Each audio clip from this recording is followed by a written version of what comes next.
সেহরিতে যদি এরকম একটা সজনে রান্না থাকে তাহলে কিন্তু মাছ মাংস ফেলে এটা দিয়েই সম্পূর্ণ ভাত খাবেন। হ্যালো বন্ধুরা, আসসালামু আলাইকুম, welcome back to my channel Sharmin Khatun kitchen থেকে আপনাদেরকে আরও একবার স্বাগত। আপনারা সবাই কেমন আছেন? আশা করি যে যেখানে আছেন অনেক অনেক ভালো আছেন। আমিও আলহামদুলিল্লাহ ভালো আছি। আমি আজকে আপনাদের মাঝে শেয়ার করব নিরামিষ সজনে ডাঁটা রান্নার রেসিপি। আশা করি রেসিপিটি ভালো লাগবে। ভালো লাগলে ছোট্ট একটা লাইক দিয়ে শেষ পর্যন্ত যুক্ত থাকার অনুরোধ রইল। দেখুন এখানে আমি যা যা শিলপাটায় বাটবো সেগুলো নিয়েছি। পেঁয়াজ কুচি করে নিয়েছি, কাঁচামরিচ নিয়েছি, রসুন, আদা, আর এখানে সাদা সরিষা নিয়েছি। আপনারা কালোটাও নিতে পারেন। সজনে রান্নায় কিন্তু সরিষা না দিলে অসম্পূর্ণই থেকে যাবে।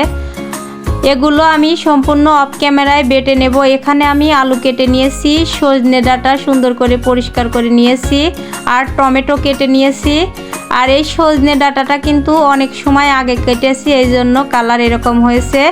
এখন দেখতে পাচ্ছেন অফ ক্যামেরায় সম্পূর্ণ জিনিস কিন্তু বেটে নিয়েছি। আদা, রসুন, পেঁয়াজ, গরম মশলা, জিরা আর সরষে, আর এখানে কাঁচামরিচ বেটে নিয়েছি। এখন আমি চুলার উপর চলে এসেছি, একটা কড়াই বসিয়ে দিয়েছি। কড়াইটা গরম হয়ে গেছে, দিয়ে দিলাম পরিমাণ মতো তেল। আর এখানে আমি তেল দেওয়ার পরে দিয়ে দিলাম আদা বাটা আর পেঁয়াজ বাটা।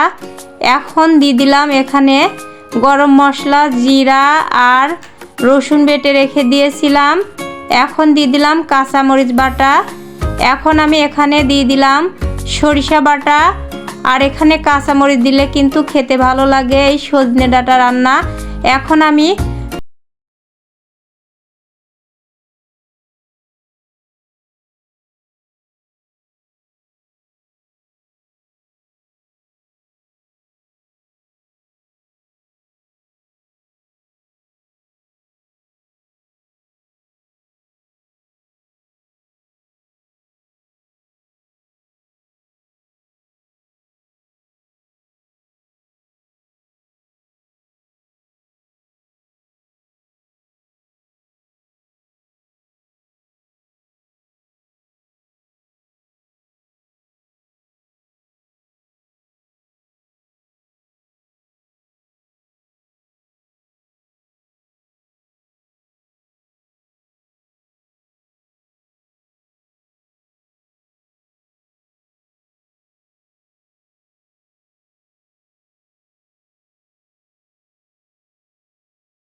এ পর্যায়ে টমেটোটা দেওয়ার পরে কিন্তু সুন্দর করে কষানো হচ্ছে। তবে আর একটু পানি দিয়ে দিলাম, যেহেতু নিচ থেকে মশলাটা লেগে যাচ্ছিল।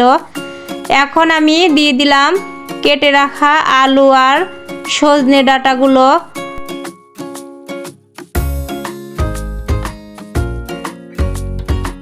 এখন সুন্দর করে সজনে ডাঁটাগুলো মশলার সাথে সময় নিয়ে নাড়াচাড়া করে মিক্স করে নেব। দেখতে পাচ্ছেন সুন্দর করে কিন্তু নাড়াচাড়া করে মিক্স করা হয়ে গেছে। এ পর্যায়ে সামান্য একটু পানি দিয়ে দিলাম। পানিটা দেওয়ার পরে সুন্দর করে নাড়াচাড়া করে কিছুক্ষণের জন্য ঢাকনা দিয়ে ঢেকে দেব। তাহলে ভালো মতো কষানো হবে, একটু সেদ্ধও হবে। এই যে ঢাকনা দিয়ে ঢেকে রেখে দিলাম। এ পর্যায়ে ঢাকনা খুলে আমি আবারও সুন্দর করে নাড়াচাড়া করে দিচ্ছি। দেখতে পাচ্ছেন ভালো মতো বলক উঠে এসেছে। তবে আমার ভিডিওটি এতক্ষণ আপনারা দেখার পরেও যদি একটা লাইক দিতে ভুলে থাকেন, প্লিজ একটা লাইক দিয়ে দিয়েন। একটা লাইক কিন্তু একটা ভিডিওর জন্য অনেক গুরুত্বপূর্ণ। এ পর্যায়ে আমি আবারও নাড়াচাড়া করে ঢাকনা দিয়ে ঢেকে দিছিলাম। এই যে ঢাকনা খুলে নিচ্ছি। এখন কিন্তু সজনে ডাঁটা আলুটা সম্পূর্ণ সেদ্ধ হয়ে গেছে। আর এই সজনে ডাঁটা কিন্তু একদম গলালে খেতে ভালো লাগে না। এখন আমি পরিমাণ মতো একটু ঝোল দিয়ে দিলাম। তাহলে যতটুকু সেদ্ধ বাকি আছে ততটুকু সেদ্ধ কিন্তু হয়ে যাবে। ঝোলটা দেওয়ার পরে আবারও একটু ঢাকনা দিয়ে ঢেকে দিলাম। 2-3 মিনিট পর ঢাকনা উঠে নিয়ে আবার সুন্দর করে নাড়াচাড়া করে দিচ্ছি। দেখতে পাচ্ছেন এ পর্যায়ে কিন্তু সজনে ডাঁটাটা সেদ্ধ হয়ে অনেকটা ফুলে ফুলে গেছে। আর যে যেখান থেকে আমার ভিডিওটা দেখছেন আপনাদেরকে অসংখ্য ধন্যবাদ এবং অনেক অনেক ভালোবাসা রইল। এ পর্যায়ে রান্নাটা হয়ে গেছে, গ্যাসটা আমি বন্ধ করে দিয়েছি। আপনাদেরকে 4-5 মিনিট পর রান্নাটা নামিয়ে দেখাচ্ছি কতটা লোভনীয় হয়েছে। আর 4-5 মিনিট রেখে দেওয়ার কারণে সজনে ডাঁটাটা কিন্তু একটু জমাট বাঁধেছে, দেখতে পাচ্ছেন সুন্দর একটা কালার এসেছে। এখন আমি একটা ডিশে ঢেলে পরিবেশন করে আপনাদের দেখাচ্ছি সজনে ডাঁটার ফাইনাল লুকটা কেমন হয়েছে। এই যে ডিশে আমি অল্প অল্প করে উঠে নিচ্ছি। তবে আমার সজনে ডাঁটার রেসিপিটি আপনাদের কাছে কেমন লাগলো অবশ্যই কমেন্টে জানিয়ে যাবেন। আর আপনারা কিভাবে রান্না করেন সেটাও বলবেন।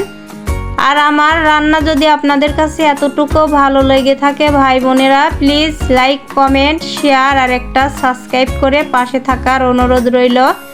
এই যে দেখতে পাচ্ছেন ফাইনাল লুকটা।